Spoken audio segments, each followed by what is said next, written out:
Hello दोस्तों, कैसे हैं आप सभी।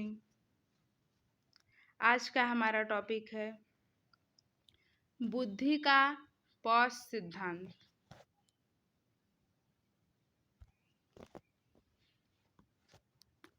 जो कई बार एग्जाम में पूछा गया है कि बुद्धि का पास सिद्धांत क्या है, इसलिए हम आपको आज अपने इस टॉपिक में बताने वाले हैं कि बुद्धि का पास सिद्धांत क्या है। जेपी दास,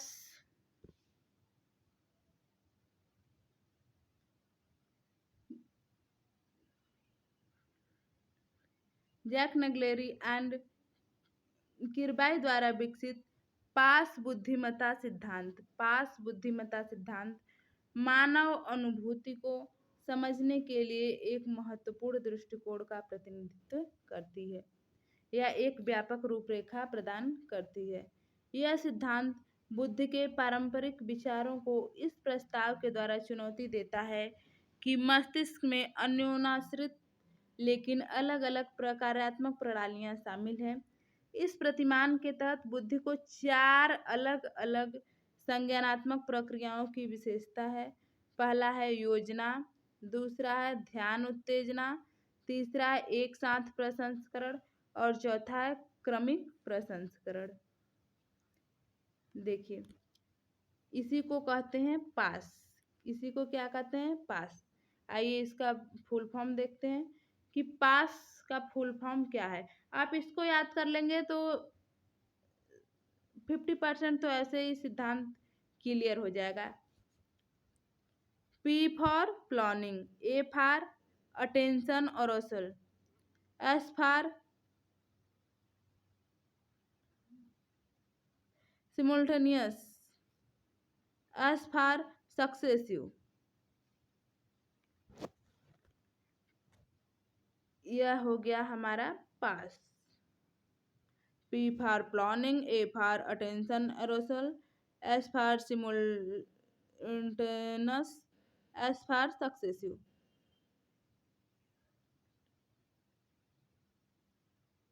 A.R. लुरिया के मस्तिष्क समारोह के मॉड्यूलराइजेशन पर न्यूरोसाइकोलॉजिकल कार्य पास सिद्धांत को चार परस्पर संज्ञानात्मक प्रक्रियाओं में विभाजित करने में मदद करता है। आगे देखिए,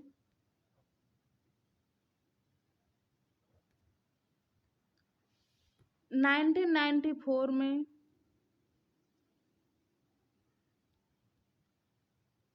जेपी दास, जैक नगलेरी एंड किरबाई द्वारा विकसित बुद्धिमत्ता का पास मॉडल बुद्धि को समझने और उसका आकलन करने के लिए एक बहुआयामी ढांचा प्रदान करता है। यह मॉडल बुद्धि के पारंपरिक जी फैक्टर यानी सामान्य कारक को चुनौती देता है, जो प्रस्तावित करता है कि बुद्धि एकल सामान्य क्षमता है।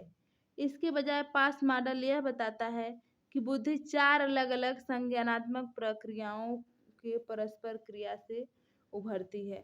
यह अभी तक जो स्पीयरमैन, बीने सभी लोग बताते आए हैं कि बुद्धि का एक जी फैक्टर होता है जो अर्जित होता है, उसी को यह चुनौती देता है और यह बताता है कि बुद्धि चार अलग अलग संज्ञानात्मक प्रक्रियाओं के परस्पर क्रिया से उभरती है, जिसमें पहला है प्लानिंग। प्लानिंग मतलब योजना।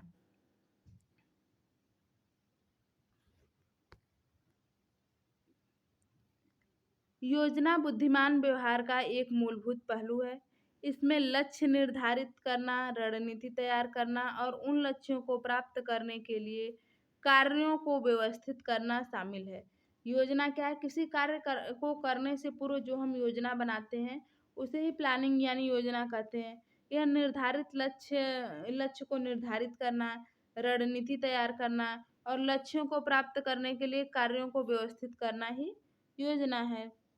जब किसी कार्य के साथ सामना किया जाता है तो व्यक्ति अलग अलग दृष्टिकोणों पर विचार करके योजनाओं को लागू करने और उनकी प्रभावशीलता का मूल्यांकन करके योजना बनाने में संलग्न होते हैं। उदाहरण के लिए, अध्ययन कार्यक्रम की संरचना, समस्या समाधान या निर्णय लेने के लिए नियोजन आवश्यक है। आप उदाहरण के माध्यम से समझना चाहते हैं तो हम आपको समझाते हैं। मान लीजिए कि आप कार्यस्थल पर किसी बड़ी परियोजना की तैयारी कर रहे हैं। सपोज दैट, मान लीजिए नियोजन चरण में आप लक्ष्य निर्धारित करेंगे। पहले आप लक्ष्य तो निर्धारित कीजिए कि मुझे करना क्या है।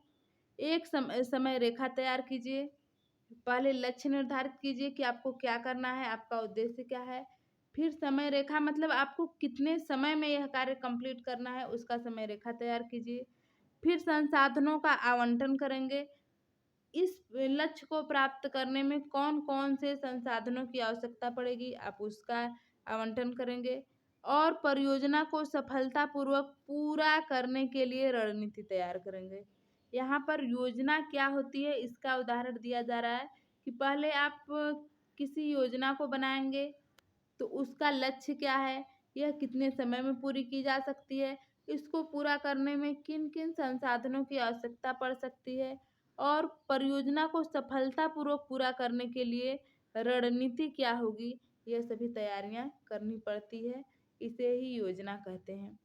आप विभिन्न दृष्टिकोणों से विचार करेंगे, संभावित चुनौतियों का अनुमान लगाएंगे और आकस्मिक योजनाएं बनाएंगे। जटिल कार्यों को व्यवस्थित करने और क्रियान्वित करने के लिए प्रभावी ढंग से योजना बनाने की क्षमता महत्वपूर्ण है।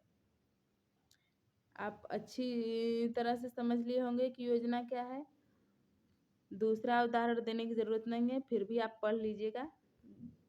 सेकंड पॉइंट है अटेंशन और ध्यान उत्तेजना। प्रभावी संज्ञानात्मक कार्य प्रणाली के लिए ध्यान और उत्तेजना महत्वपूर्ण है। ध्यान केंद्रित करने और प्रासंगिक जानकारी पर एकाग्रता बनाए रखने की क्षमता को संदर्भित करता है, जबकि उत्तेजना सूचना व संसाधित करने के लिए सतर्कता या तत्परता के स्तर को दर्शाती है। उत्तेजना का इष्टतम स्तर ध्यान आकर्षित करने की सुविधा देता है, जिससे व्यक्ति किसी कार्य या स्थिति के प्रासंगिक पहलुओं में चुनिंदा रूप से भाग ले सकते हैं। पढ़ने, सुनने और समस्या का सुलझाने जैसे कार्यों के लिए ध्यान उत्तेजना महत्वपूर्ण है। इसका उदाहरण देखिए आप लोग। कल्पना कीजिए आप एक व्याख्यान या प्रस्तुति में भाग ले रहे हैं। आपका ध्यान वक्ता, चर्चा की जा रही सामग्री और प्रासंगिक विजुअल एड्स पर केंद्रित है। सत्र के दौरान आपको सतर्क और व्यस्त रखने में उत्तेजना एक महत्वपूर्ण भूमिका निभाती है। इष्टतम उत्तेजना स्तर आपको एकाग्रता बनाए रखने, विकर्षणों को फिल्टर करने और जानकारी को प्रभावी ढंग से अवशोषित करने में मदद करते हैं। एक साथ प्रसंस्करण। नेक्स्ट हेडिंग है एक साथ प्रसंस्करण।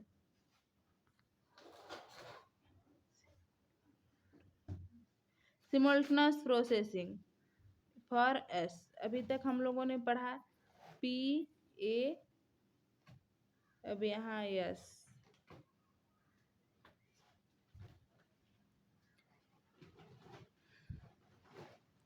एक साथ प्रसंस्करण में एक पूरे के रूप में कई तत्वों या अवधारणाओं के बीच संबंधों का एकीकरण और धारणा शामिल है। यह व्यक्तियों को प्रतिमानों को समझने, संबंध बनाने और जटिल संबंधों को समझने में सक्षम बनाता है। ऐसे कार्य जिनमें स्थानिक तर्क, दृश्य विश्लेषण या वस्तुओं के बीच समानता और अंतर की पहचान करने की आवश्यकता होती है, एक साथ प्रसंस्करण पर निर्भर करते हैं। उदाहरण के लिए दृश्य पहेलियों को हल करना या जटिल आरेखों की व्याख्या करना एक साथ प्रसंस्करण शामिल करता है।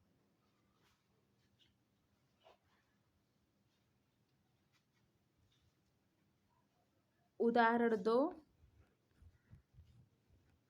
देख लीजिएगा आप लोग, नहीं तो बता ही देते हैं। एक ऐसे कार्य पर विचार करें जहां आपको एक जटिल आरेख या पहेली प्रस्तुत की जाती है। एक साथ प्रसंस्करण में संलग्न होने की आपकी क्षमता आपको विभिन्न तत्वों के बीच संबंधों को समझने, पैटर्न की पहचान करने और कनेक्शन यानी संबंध बनाने में सक्षम बनाती है। उदाहरण के लिए, एक पहेली को हल करते समय आप यह निर्धारित करने के लिए टुकड़ों के आकार, रंग और आकृति का विश्लेषण करते हैं कि वे एक साथ कैसे फिट होते हैं और एक सुसंगत चित्र बनाते हैं। आप भली भांति समझ रहे होंगे एक साथ प्रसंस्करण क्या है। इसमें कई तत्वों और अवधारणाओं के बीच संबंधों का एकीकरण और धारणा सम्मिलित होता है। यह व्यक्ति के प्रतिमान या फिर समझ, संबंध बनाने की क्षमता, जटिल संबंधों को समझने की क्षमता आदि का बोध कराता है। अंतिम है लास्ट अनुक्रमिक प्रसंस्करण। अनुक्रमिक प्रसंस्करण successive processing. Successive processing S. फिर से आपको बताते हैं, पी फॉर प्लॉनिंग, PASS यानी पॉस। उत्तरोत्तर प्रसंस्करण का तात्पर्य सूचना के अनुक्रमिक या क्रमिक स्मरण और हेरफेर से है। इसमें एक विशिष्ट क्रम या क्रम में जानकारी को याद रखना शामिल है। जिन कार्यों में किसी प्रक्रिया में संख्याओं, अक्षरों या चरणों को वापस बुलाने की आवश्यकता होती है, उनमें क्रमिक प्रसंस्करण शामिल होता है। उदाहरण में गुणन सारणी सीखना, फोन नंबर याद करना या निर्देशों के एक सेट चरण दर चरण पालन करना शामिल होता है।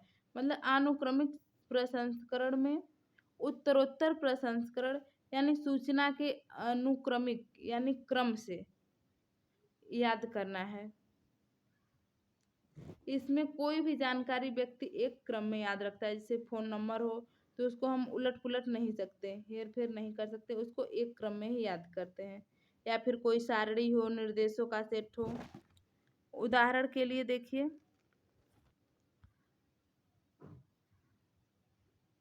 मान लीजिए आप एक नई भाषा सीख रहे हैं और शब्दावली शब्दों को याद कर रहे हैं। जब आप एक विशिष्ट क्रम में शब्दों को याद करते हैं तो क्रमिक प्रसंस्करण चलन में आता है। याद करने में सहायता के लिए आप स्मारक तकनीकों का उपयोग करते हैं या शब्दों को क्रमिक रूप से दोहरा सकते हैं। इस तरह जब एक नया नुस्खा का पालन करते हैं तो आप एक विशेष क्रम में चरणों से गुजरते हैं या याद करते हैं और उत्तराधिकार में प्रत्येक चरण को क्रियान्वित करते हैं। कहने का तात्पर्य इतना है कि हम किसी भी शब्द अंक को एक क्रम में याद करते हैं, वही है अनुक्रमिक। जैसा कि इसके नाम में ही लिखा है अनुक्रमिक यानी एक क्रम में।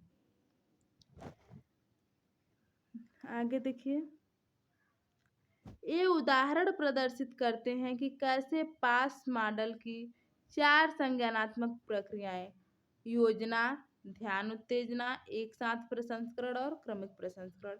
याद रखिएगा, योजना, उत्तेजना, एक साथ प्रसंस्करण और क्रमिक प्रसंस्करण। प्लानिंग, अटेंशन अरोसल,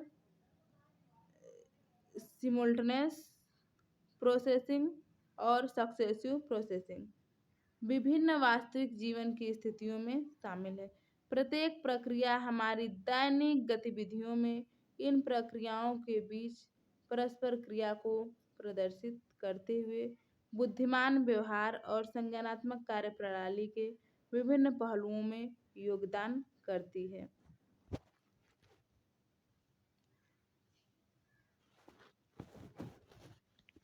यह है हमारा बुद्धि का पास मॉडल यानी पास सिद्धांत। P for planning, A for attention arousal, S for simultaneous processing और S for successive processing।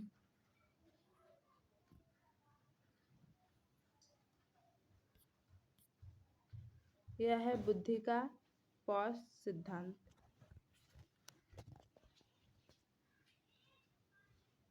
यह सिद्धांत पढ़कर आपको कैसा लगा, हमें कमेंट बॉक्स में कमेंट कर अवश्य बताएं। एग्ज़ाम की तैयारी करते रहिए, मस्त रहिए, खुश रहिए। धन्यवाद।